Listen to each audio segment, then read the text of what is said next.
The first month of the year is already up, and it was packed with huge indie releases.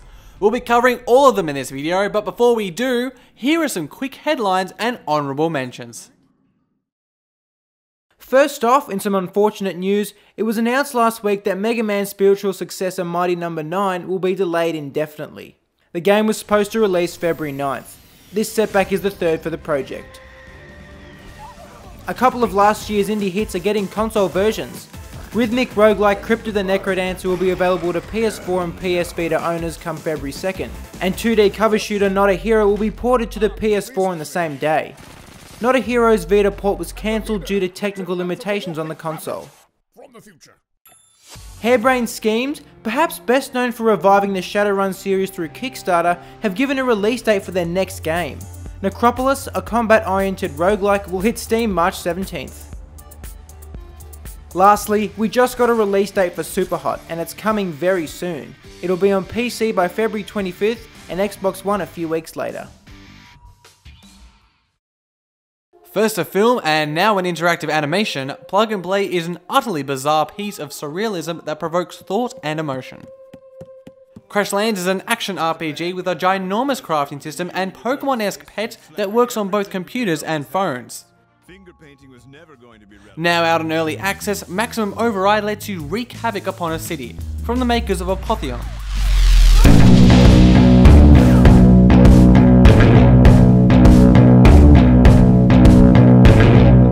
Un orage se prépare, mon frère.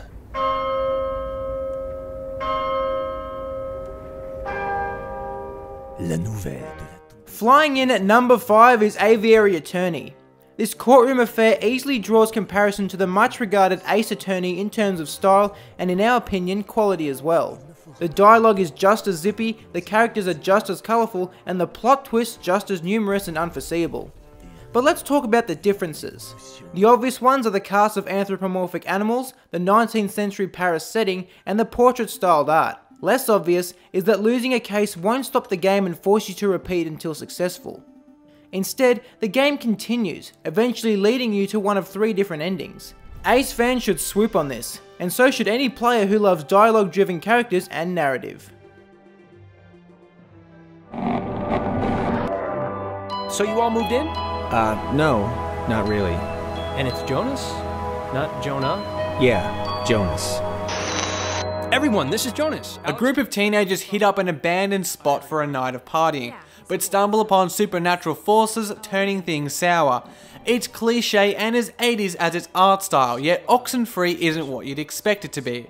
Much like last year's Undertale, it plays with the conventions and tropes of its genre, making a commentary on this classic horror tale as much as it is one. From a gameplay point of view, this keeps players guessing as to where the story will go.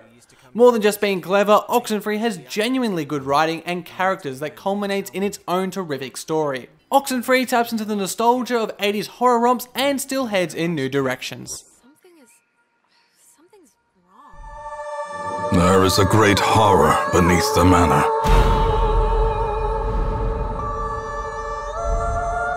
A crawling chaos. Darkest Dungeon is a turn-based RPG, but we'd argue it's better served as being called a stress management game.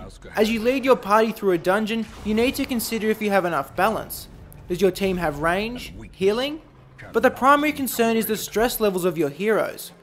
They rise every time your heroes are subjected to the horrors of the dungeon, and when they tip over, all hell breaks loose. Gone insane, your heroes will become masochists, aching for the release of death, or just have a heart attack from the shock of it all. Some will hurl abuse at other team members, dragging them down as well.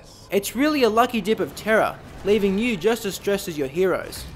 It's intense, but brilliantly original, and in most other months, Darkest Dungeon would be at number 1.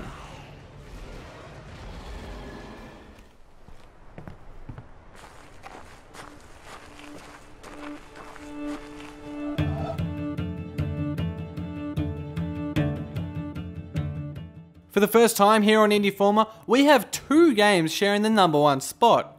Call us indecisive, but we just didn't have the heart to rank one of these fantastic games above the other.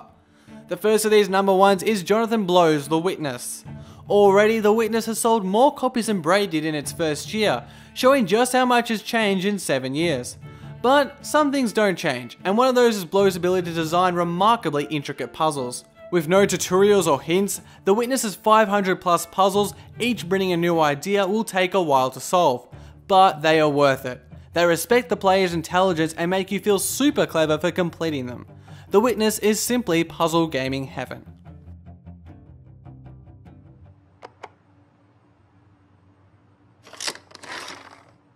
Farmer Bill plays building blocks with the cows. Our other #1 game for January is That Dragon Cancer. This game begins with the recommendation that you play with headphones. This kind of suggestion is often used in the horror genre, and although That Dragon mightn't be the scariest game you'll play, it'll certainly be one of the most confronting. For those of you who don't know, That Dragon is John and Amy Green's retelling of their son's Josh's 4-year battle with cancer. The 2-hour experience takes you through moments of despair, love, and faith, all poetically retold. If money isn't an object, we highly encourage you to play That Dragon Cancer. It's incredibly powerful and there's nothing else like it. That's it guys, hope you like the new format. Thanks for watching, my name's Lawrence. And my name's Josh. We'll see you next time here on Indieformer.